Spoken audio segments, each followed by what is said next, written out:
Arratsaldeon. Good afternoon, everybody. Well, I'm just going to go with a small intro about the panel. So to sort of contextualize the whole thing. And, well, I think it's going to be like an open chat. So whenever we are going to have a time for questions, but maybe if you feel like with the emergency of asking something, I think we could go with some questions, okay?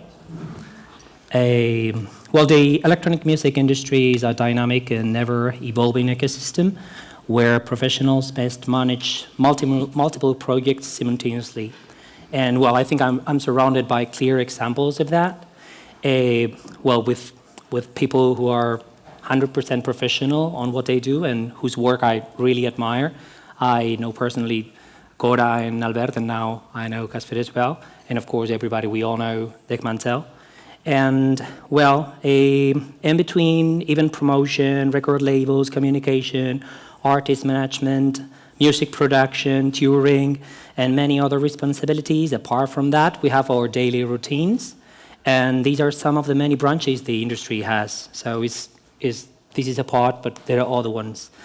And, well, in some conversations, I think with Cora and with Albert, we've always highlighted how our work or the work in this industry lands on many platforms and how these factors affect our personal life. So the goal of this panel is to provide a practical and realistic perspective on the daily lives of electronic music professionals like them.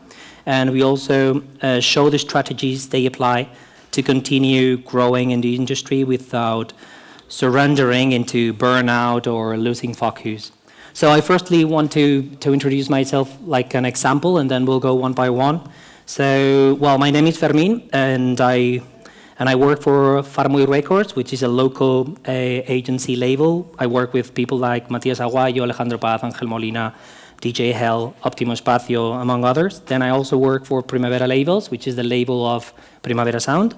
And I also work as booker for Electro Lunch, which is a electronic-based event in Seville, Orma in Pamplona, and some other events. And as well, I work for Phonica Records, which is a label and a shop in London with communication, booking, etc. And I also work as a DJ and producer as Goo, G-O-O.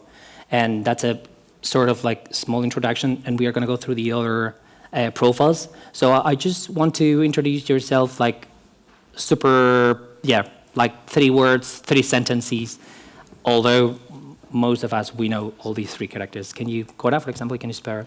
Well, my name is Cora Novoa. I'm DJ and music producer. Also, I own my own record label, Seeking the Velvet, that works with art, music, and technology. And I love to make interesting projects with crazy people. That's the main goal for me in my artistic career. I'm happy to be here, and thank you for coming. Hello, I'm Albert Salinas. I'm founder of Lapsus platform from Barcelona. We are a record label, a promoter, a booking agency. We also have a weekly radio show, and now I'm also part of Sonar Festival booking team. I'm Casper Tielrooij from Dekmantel. Doing this for 22 years. Started really small, just playing records at home, and from there on it grew to what it is now. We do events, festivals, record label, online platform.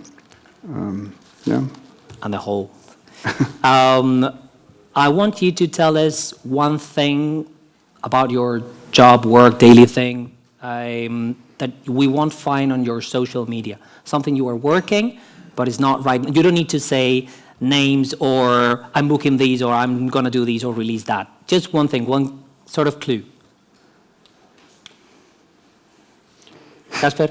I'm not too much on social media, to be honest. No, I'm saying like that we can't find, something that you are working, but you won't find easily if you Google your name.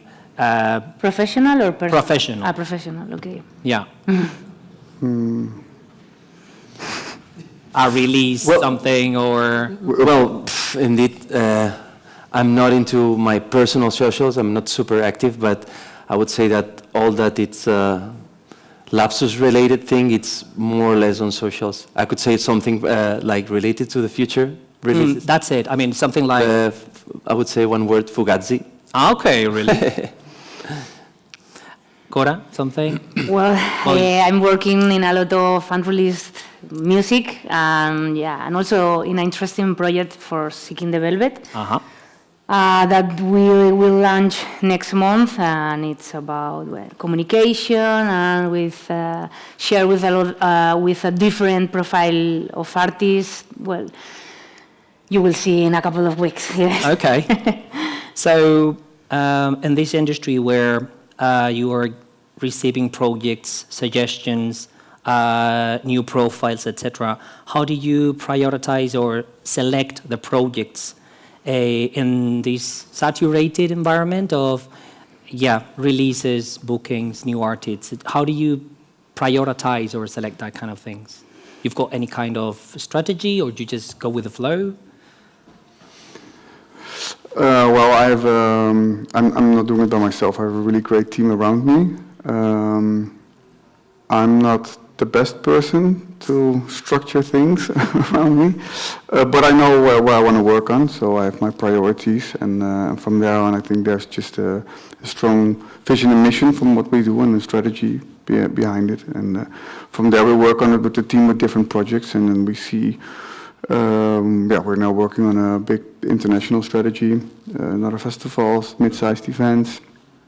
The label, we're designing a lot of releases at the moment, and working with, for instance, we're working on a big ballet thing in Amsterdam, the National Ballet. That's a big project potentially. So I have just these kind of things that inspires me, that I'm really excited for, and then I prioritize it. You, Albert, you have some... Well, at the very beginning, when I started doing Lapsus things, I was more impulsive than nowadays, and each project that simply emerged was like a directly go for me. So now I'm not alone anymore. I also have a really great small team of beautiful people and super talented people, and they are helping me to decide. Indeed, I'm not deciding alone. It's a lot of co-decision things, and I'm trying not to be that impulsive guy and trying to select, because there's not only work at life, there's only life in itself, and family and mental health. So trying not to say yes to anything that is on the table. You, Cora? Well, as a multitasking girl, I do exercise always at the end of the year. I mark some goals that I have to put in different months, because it's impossible to do it in a same month, everything. And I try to balance during the whole year, and I put in a wall a calendar, a yearly calendar, and also a week calendar. A monthly calendar at the moment, not, because I don't have so much time. And that's my, a kind of a strategy to see how can I get my goals, no? And when, at the end of the year, I say, okay, I compare, okay, I check, I did that, I did that, check, I did that, check. And if I don't do something, everything is okay, because I'm happy, I have this like a guide, and helps me a lot to be focused and to try, to make everything real. And also when I have a request for a project or whatever, I try to balance if it's worth it, and because I don't have so much time, and if it's aligned with these goals. So that's my strategy. Yeah. That's a good one. Yeah. I mean, we were talking about goals and how to delegate to people, and I'm sure that you've been playing records, labeling, etc. for many years. When was the time when you said, I can't cope with these on my own, I need help, so I need to delegate these into other people? When is the time, when it happened, when you could afford it, when you were under pressure, when was that? For us, we grew really organically. We started with parties for 150, 200 people, and then 5 years later, we did 5 events for 1,500 a day. And then we had a festival, and then so we grew very organically. And I also have to say, after COVID was kind of a disruptor. So a lot of people left the industry.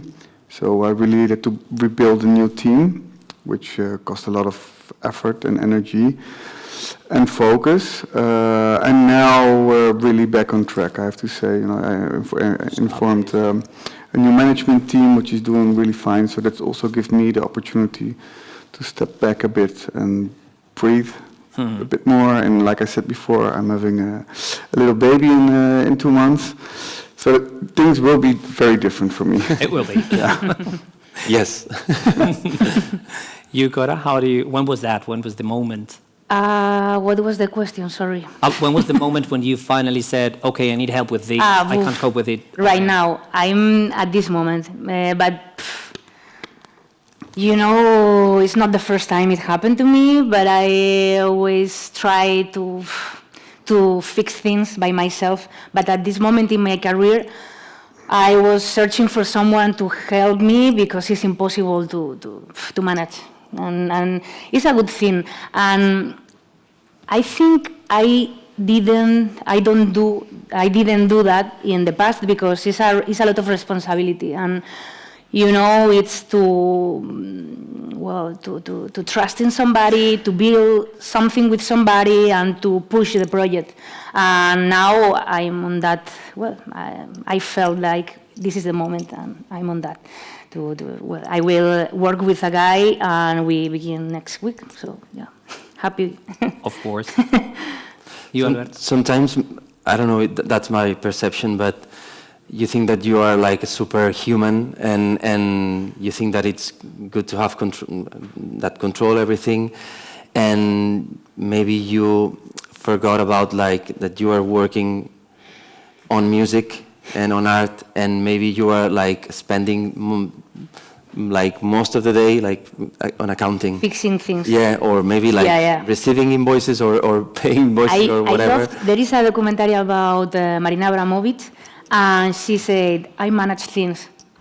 People think that I make art, but the reality is that I'm sending emails. Yeah, well. it's sending mails. That's all. And she's right. And sometimes I felt that, and now I can't. I need to be connected with the music, with the shows, with my artistic career. If not, I get lost, and I need to recover my profile, my identity.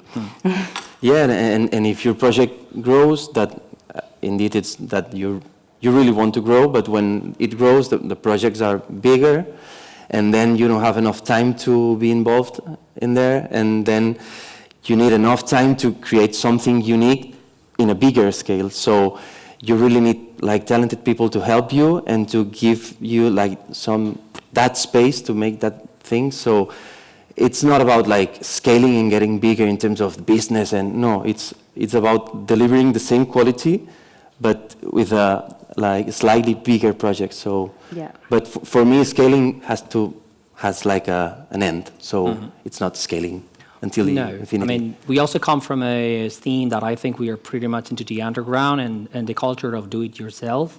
So many times it's like a stone in our backpack, like, I have to hire somebody. How can I do that? I can't do it all by myself. But then it comes to an end in certain profiles like yours.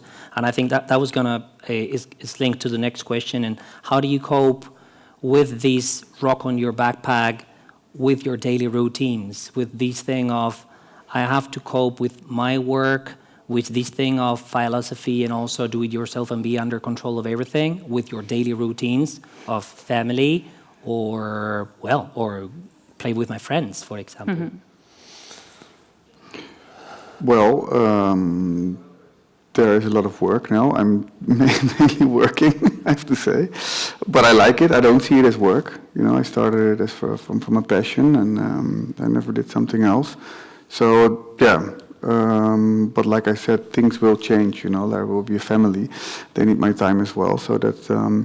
But I think it's like what we talked before. It's really finding this kind of sweet spot. If you talk about scaling and getting bigger, you want to have like a small, kind of a small team. I think the bigger you get, the more managerial you need to be. So I think that's always a challenge, like finding that sweet spot for your team.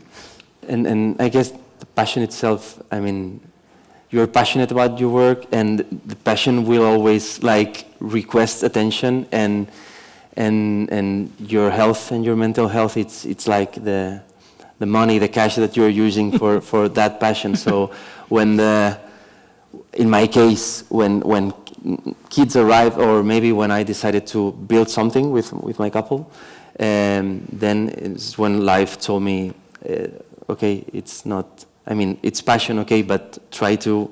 Till here. Exactly. It's passion until here, because you will look like a mapache all the day, so it's not... Panda bear.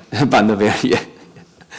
And I try to be kind with myself, because sometimes it's like the same when you sit in front of Ableton with the software making music, and it's like, okay, let's do that, a remix or a project, and it's like, okay, you are not doing this. This sounds like shit, and this is, you know, if you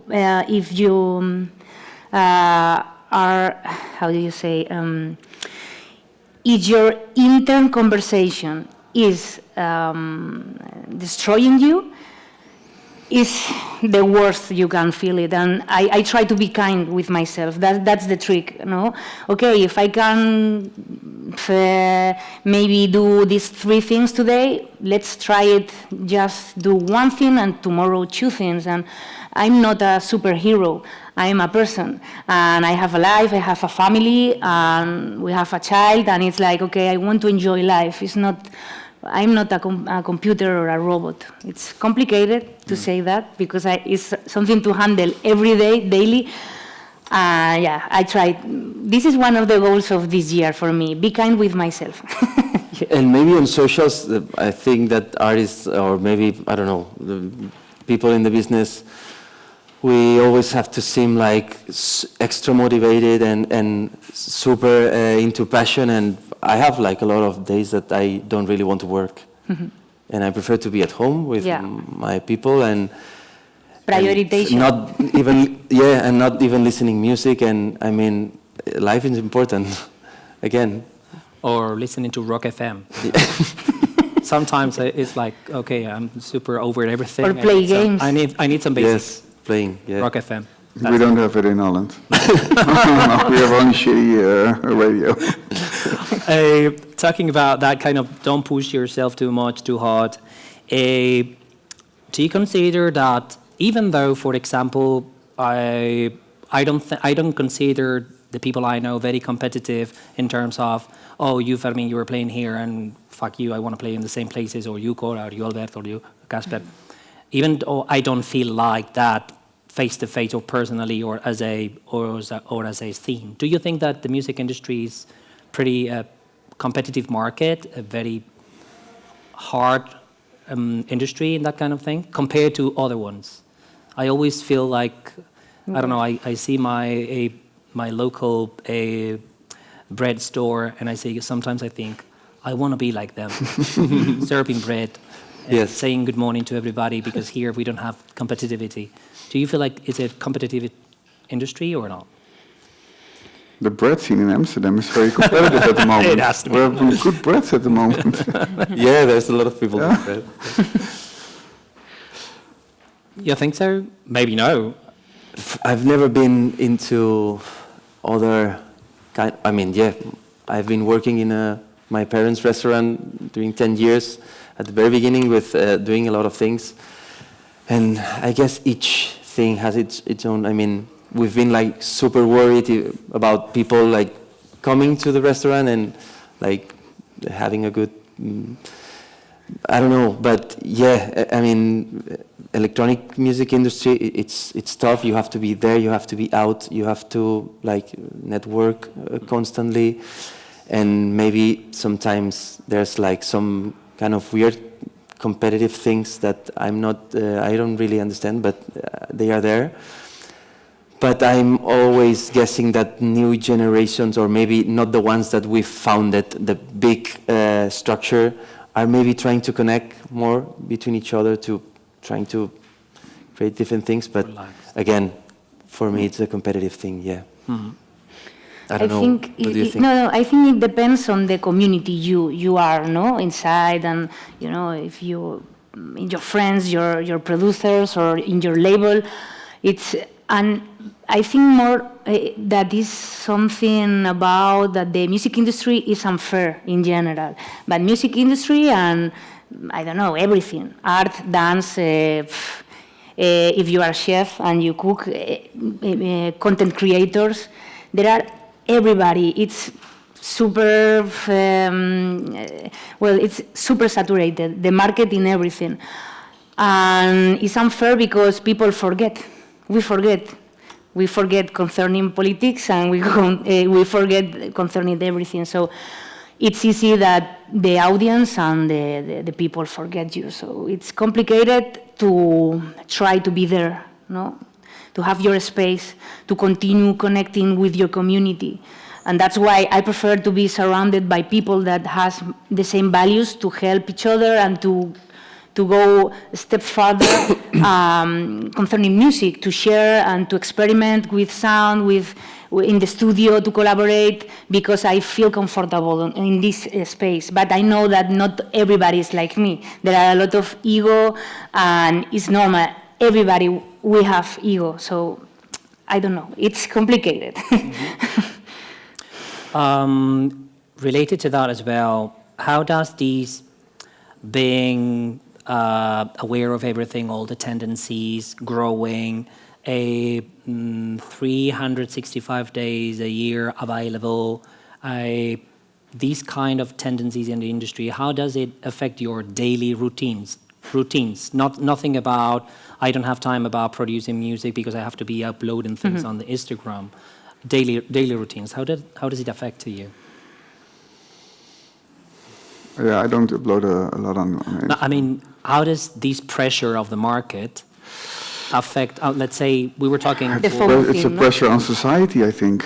It's not only in the industry, but it's everywhere, right? Everyone is constantly with the phone and has the feeling that you have to show something or... In terms... And I think that's also like, is it competitive? Yeah, I think that's also because of social media, because everyone is just in this kind of rat race online and seeing like, he's doing this, I want to have that as well. Just showing the best out of yourself. I think that's very unhealthy. In terms of, I have to be answering emails at 1 a.m. or I have to pick the phone because maybe it's a promoter that needs something, does it break too much your comfortability in a way? I would say you don't have to be available the whole day. I mean, I don't want to seem like an old guy with talking about kids all the time, but for me, they were like, they are now like a super clear way of seeing that you don't have to be aware, you don't have to be available, you don't have to be posting all the time. You don't have to be checking all the time. If you are checking with kids around, you're not like showing good things. So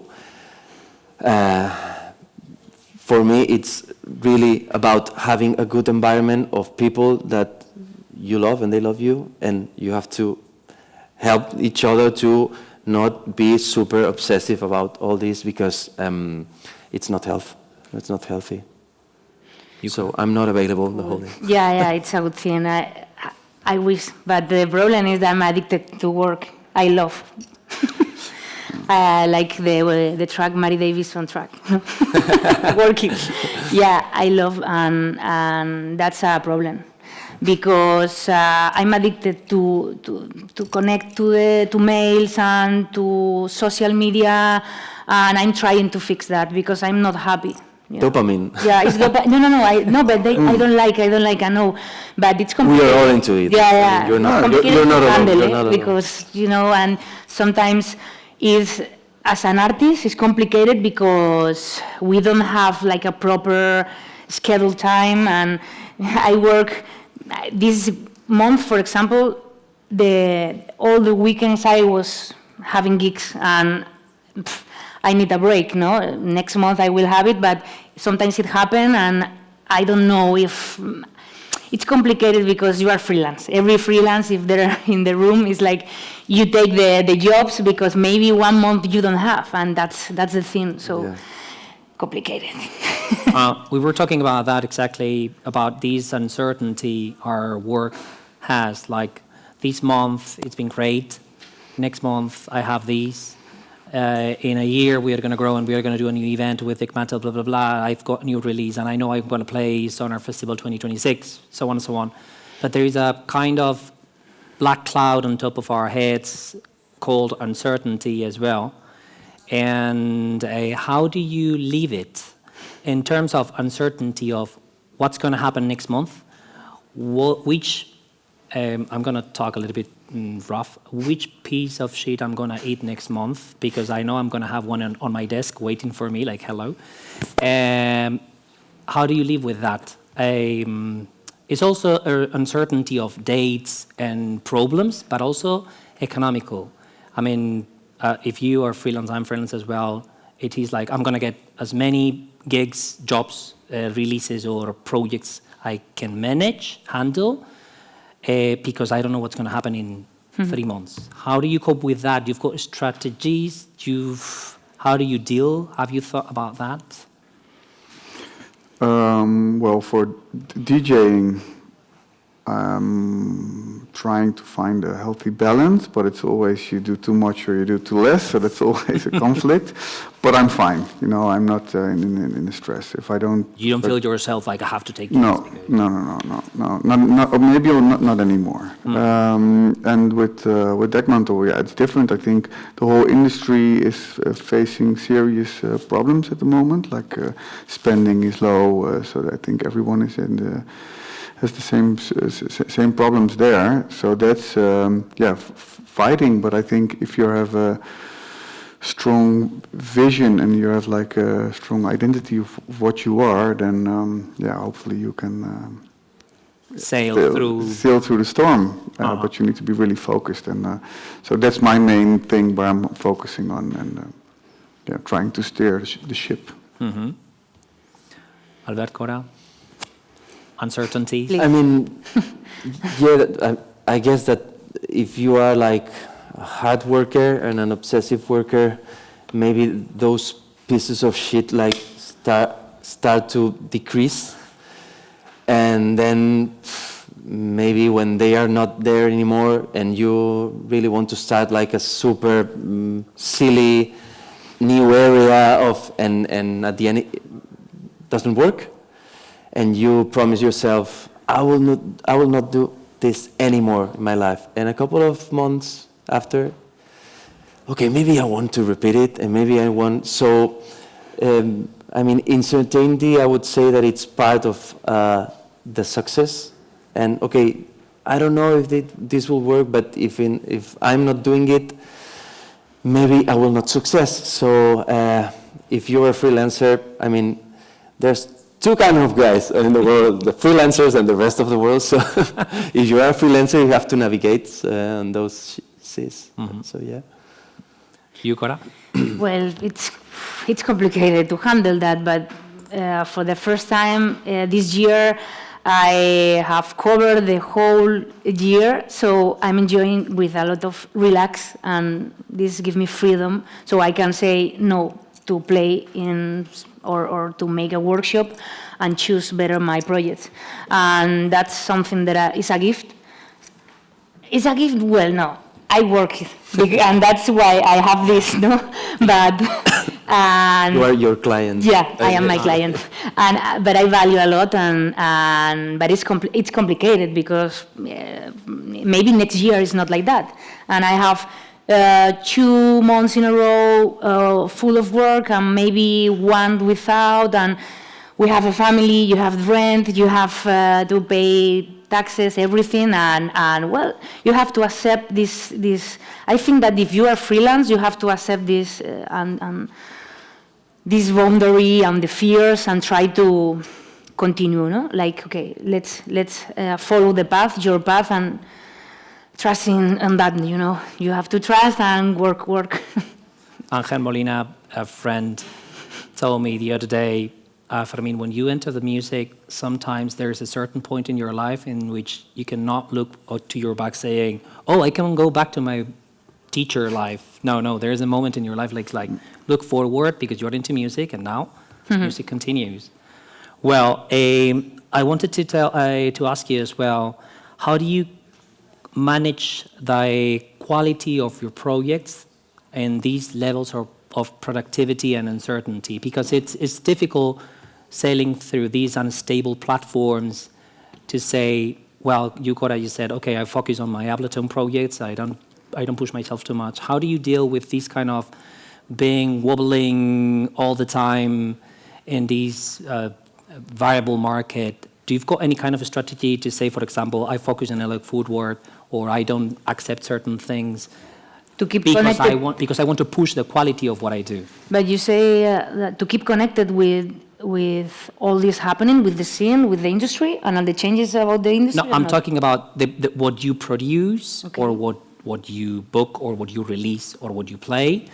How do you keep the quality of what you do in these unstable and very demanding of many inputs, many projects, many things at the same time? How do you take things apart and say, okay, I'm going to focus on on the quality of my project, and I'm going to face it? There's a lot of instinct. I mean, maybe it's not like a preconceived thing in my case. For instance, like when COVID like exploded and all of us were like super worried about live gigs and whatever. Then we put all the efforts on the record label, and everyone was like buying a lot.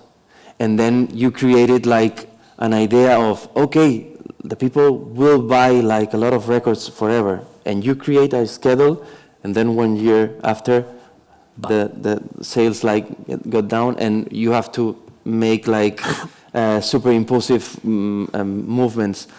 In my case, there's not a super big strategy. I think it's like trying to be, I don't know, to get a quick response and sound. I mean, footwork, maybe now it's coming back again, but maybe in 2 months will leave us again. So yeah, you have to be quick. Anything? No? I mean... Yeah, again, I think for me, I mean, to start a brand, you can do it on your own, but to run a company, you need you qualified people. And I think that's just the most important thing. And yeah, I'm really happy and lucky to have like all this new team. They're very close to each other, and now you can see we're really taking off. So then when the vision is very clear, then and everyone is really aligned and is having a lot of fun in what we're doing because we shoot, then projects kick off one after the other, and yeah. It's really important. The people that you are surrounded by, like, it's key. It's really key. Like the feedback of everybody. All the team, or Yeah. maybe the people that it's starting to help you, and also your family. And your family, That helps you, and it's nice, no? That your family push you and support you and say, okay, continue. My parents were super important to me. Yeah. And still are, but it's important the people surrounded that they understand and they support you. Yeah, absolutely. Any questions? We were just here. Without mic? With mic? Mic, please. I don't know, it depends. I can speak very loud. Shut. I just wanted to know if, well, I have 2 questions. One is if you ever thought about quitting, and if you did it for sure, like for real, like facing a place in which I stopped. And if you did, why you didn't do it, which I think it could be interesting in the face of saying basta. And it doesn't necessarily need to be this time of COVID, which we all try to kind of quit something. And the second thing is, do you talk mental health with the team that you work with? So you share these mental health needs or balance, openly with the people that surround you? You want to start? A lot of questions. First one is like, The first one was? have you ever thought about Quitting. for real? Yes, I have. What did you do not to do that? I couldn't imagine something else. No, I think I'm doing it for a long time, and yeah, you always have rough times and under pressure, and especially with COVID, times are very hard. But then, yeah, we managed to survive, and then things started again, and the fun came back. So, yeah, then it all started again. And the second was, if you speak about mental health balance and mental health with the team surrounding you. Yeah, we try to have a very open communication with each other. And yeah, we also, like I said, I informed now a new management team. So they're all just so more focused on the people on the team. And I think that's a very positive way of working. Yeah, so we really try to get a hold on that. I'm freelance. So quitting, it's not a possibility. You look back to your... Well, changing life, yeah, okay. Leaving music, let's say. I'm open. If some I don't know, at some point it change, my mind change, I will do it. But at the moment, I'm happy with music. It's my life, and yeah, of course. But there are a lot of moments that you say, like through the towel. Is okay? This sentence. Mm-hmm. A lot of moments, yeah. But here I am. No, I'm happy, and it's a long way, but. I think the all paths and all options in our lives are difficult, so let's continue. No? There is no tricks. In my case, yes, I also considered like quitting. But like I totally agree. Indeed, when I was 18, when I like ended my institute, I'm a dental protesist. I don't know how it's called. I studied like protésico dental. Really? Wow. Yes, but always like listening to music and blah blah blah. And when I started like working in a laboratory, I really felt that was not for me. And You were cheating yourself. Yes, and then I was thinking, okay, music. I really love music. I love dancing and blah blah blah. And let's start. So something that really clicked like hugely inside me, and I perceived that, okay, it's the only thing that you can really do well, and you can really make a way of living through the music. But time passes, and for instance, right now, I mean, Lapsus project is in a pretty good shape. And maybe the peak moment, from my perspective, we are super happy. And then I'm now involved at Sonar, and I'm not pretty sure that if I can handle like everything. Yeah, both projects, no. Exactly, and there's like an important story, like jumping around the one that it was saying that at the top of your life, you will never thought about, I should have been like working more. And when you're like close to death, you think that maybe I would like work less and maybe spend more money, spend more time with my people and with the people I love. And now I'm in a moment that I'm thinking how to find this balance. And we have like an open conversation with Lapsus team, and also at Sonar. I mean, it's something that in the industry right now, there's a lot of people like not quitting, but like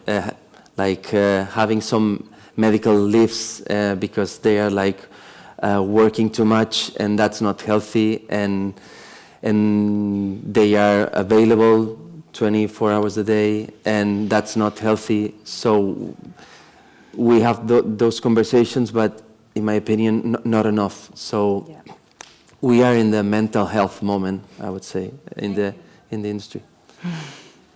Any other question around? Nope. Okay, talking about mental health and work, my last question, would you come with a tip that you have, seen, checked, like for example, this thing of scheduling emails tomorrow 8 a.m. instead of sending emails at 3 a.m. that help mental health or compatibility between family life and work? Any tips from your company's experiences that, apart from switching the mobile phone off, like goodbye, this weekend I'm not here, any tips for mental health and compatibility with families? Switch off your phone. The first one? That's. It's also about what your personality is, and I like to do things immediately. So when I'm on. But I also have to switch off the devices and the social media, and even more in a couple of months. Yes. Yeah, but can you sleep with your phone on the living room, for example? Yeah. That's like Easy. it seems easy, but No, for me it's easy. it can isn't. switch, I don't know. Not for Like- me, for example. For Okay. what I think, Yeah, for me it's complicated, but I try. I try. It's the first step. Deciding when do you want to be connected and when you're not. So Yeah, because if your partner is also doing the same, if we all, then I think you get a bit of an unhealthy relationship. Yeah. I think that's the danger in it. So we're very aware of this, and then Self-feeding, we say it in Spanish. yeah, Both Yes. feeding at the same time, Yeah. the same things. yes. Any other? Be kind with yourself. Don't That's push. my trick. yeah, and if you have room to breathe, then also the ideas will flow more. That's what I really experience now. That I have more time now. That I'm not micromanaging. If we're having over managing stuff, I really don't like it. It's also not my best part. But that's why the team is doing really good now. And then I have room to come up with new ideas or to switch off myself. Well, do your best when you've got the space to. Okay, feel free and do your thing.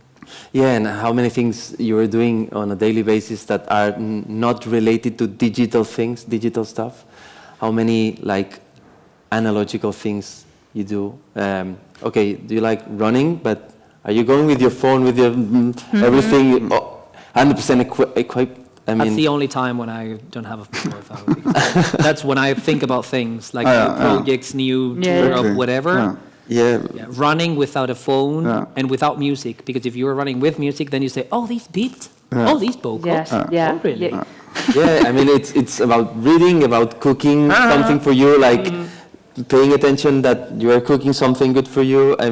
Doing sport, blah blah blah. And for me, since I have kids, sleep well.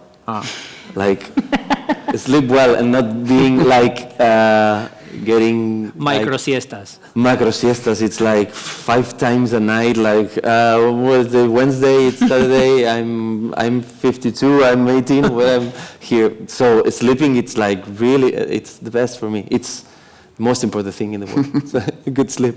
So I'll text me if you need it. And you too. Okay.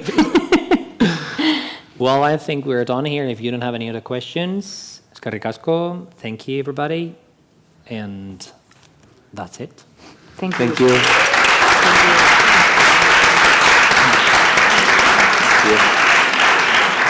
Bueno, Molt bé. muy guay, ¿no? Super, sí. Adeu. Thanks. No, thank you.